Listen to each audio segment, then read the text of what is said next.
So hello guys, my name is Shaira Kairina. I'll be explaining about the product firms and marketing structure. So on this slide, I've summarized the real world examples of each main market structures. For perfect competition, the wheat farming industry in the US is the best to pick. There are thousands of small farmers producing the same product wheat, so no one controls the price. And the market structure is fully competitive. So for the second one, we have Samsung from South Korea, represent oligopoly. It competes with few large firms in the electronic industry like Apple, Huawei, and etc. This competition is intense, mainly based on innovation, branding, and pricing. So the third one is Google.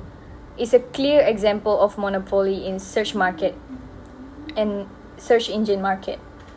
It has over 90,000 global market share supported by its powerful algorithm and users' data.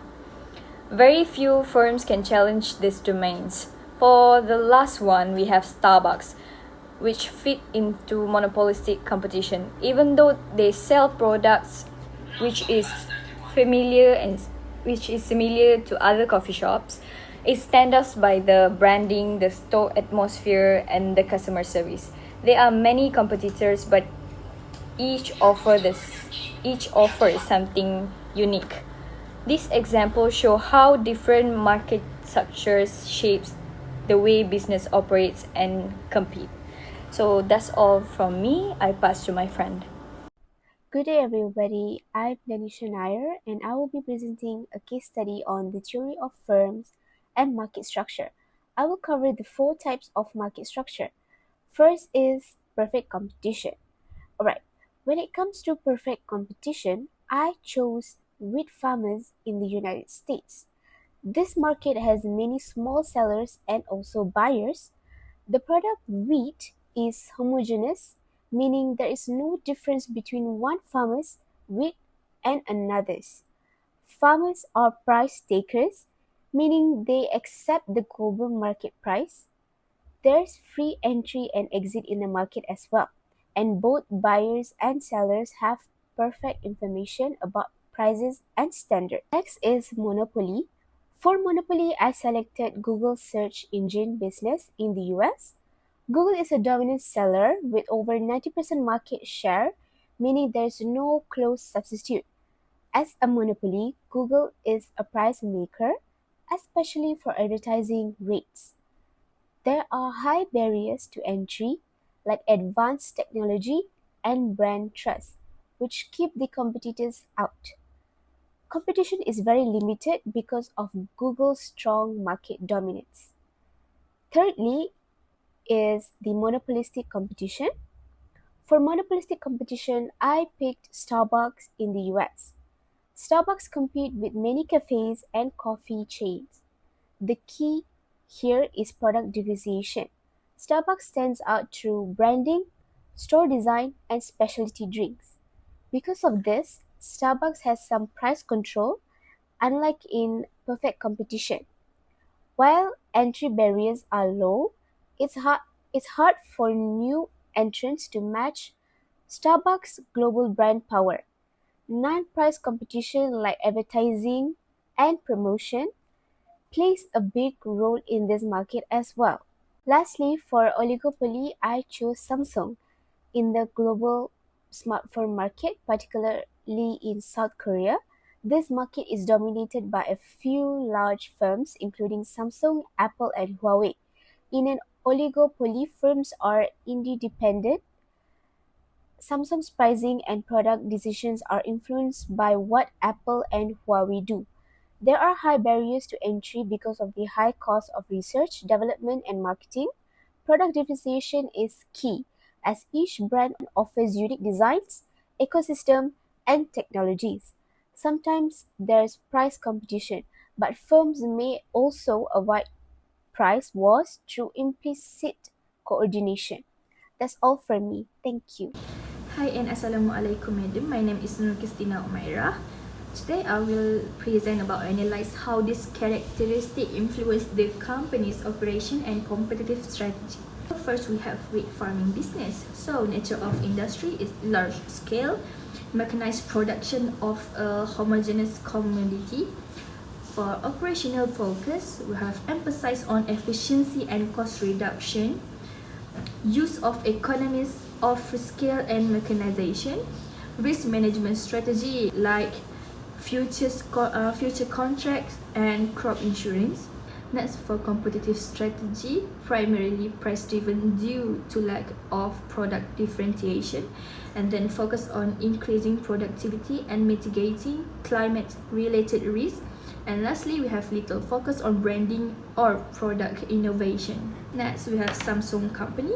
So, nature of business is diverse conglomerate involved in electronic, semiconductors and consumer appliances. Next, operational focus, vertical integration and global production network, high investment in R&D and innovation, and then advanced supply chain management.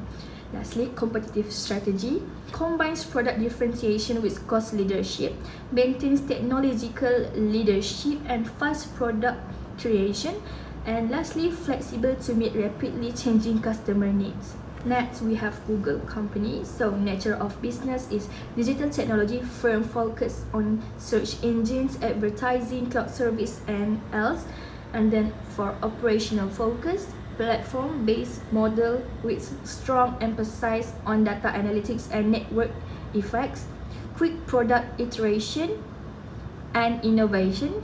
And next, competitive strategy, ecosystem expansion and user engagement, heavy investment in AI, big data, and cloud infrastructure, and then monetization via target advertising, and then high entry barriers due to data dominance. And lastly, we have Starbucks company.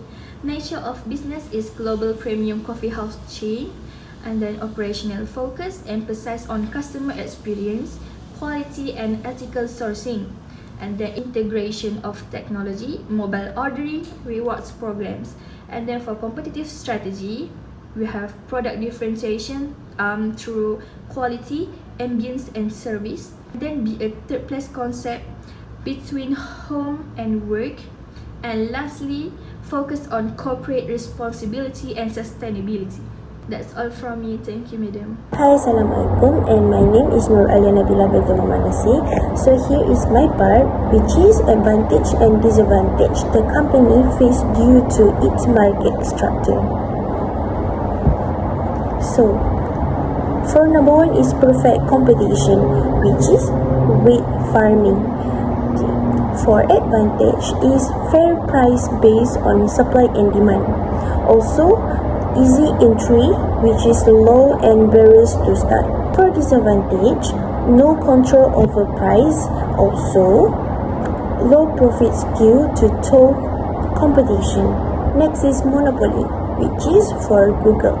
For advantage is can set on price for high profit. Also can invest heavily in technology. For disadvantage, risk of management, risk of government investigation. Also, low motivation to improve from back to competition. Next is monopolistic, which is for Starbucks. For advantage is product variety attracts many customers. Also, strong brand loyalty. But for disadvantage is high marketing and development costs. Also, must keep price competitive. And last but not least is oligopoly, which is for Samsung.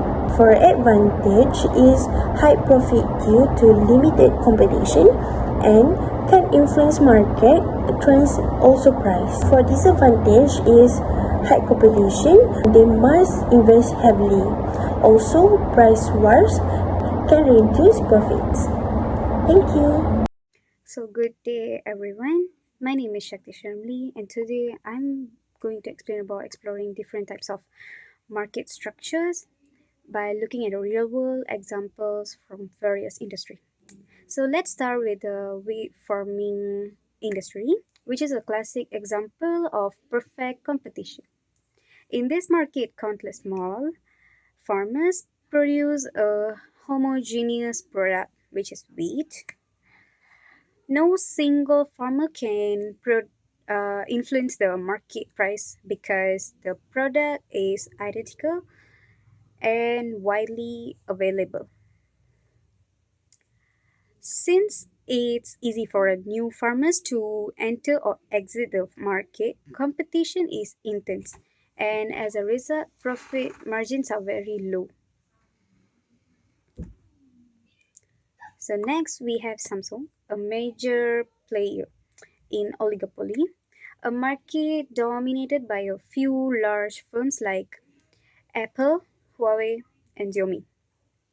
To maintain its position, Samsung heavily invests in research and heavily um, development, constantly releasing new technology to stay competitive. This type of market structure leads to fierce competitive and constant innovation, especially product design and purchase. So the third one is Google, which is represents a monopoly in many of its services, particularly search engines. Google enjoys high pricing power, limited competitions, and immense resources that fuel its innovations and service expansions. However, monopoly power can have downsides. Without strong regulatory oversight, it may lead to inefficiencies or complacency due to a lack of competitive pressure.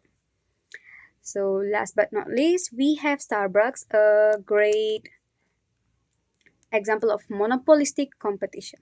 While many coffee shops exist, Starbucks stands out by emphasizing and brand identity, product quality, store atmosphere, and customer service. This structure encourages constant innovation like seasonal drink or mobile ordering, which helps attract and retain customers in a competitive environment. So, in conclusion, each of these companies operates in a different market structure, which influences their strategies, innovations, and overall competitiveness.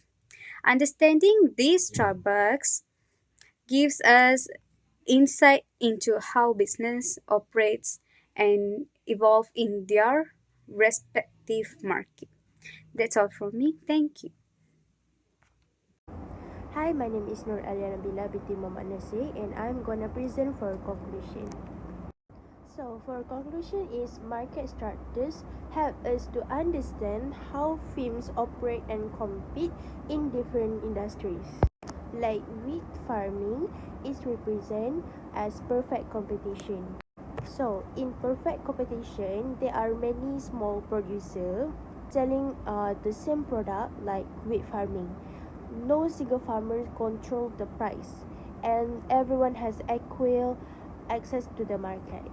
Like Samsung is represent for oligopoly because only few big companies like Huawei and Apple compete in the smartphone market.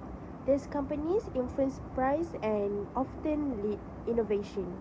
So lastly is Starbucks. Starbucks is represent for monopolistic competition. Starbucks competes in a market with many similar coffee shops, but it's different itself through branding, quality, and customer experience. So, this example from outside Malaysia show us that the type of market is in affects how it sets price, competes, and attracts customer.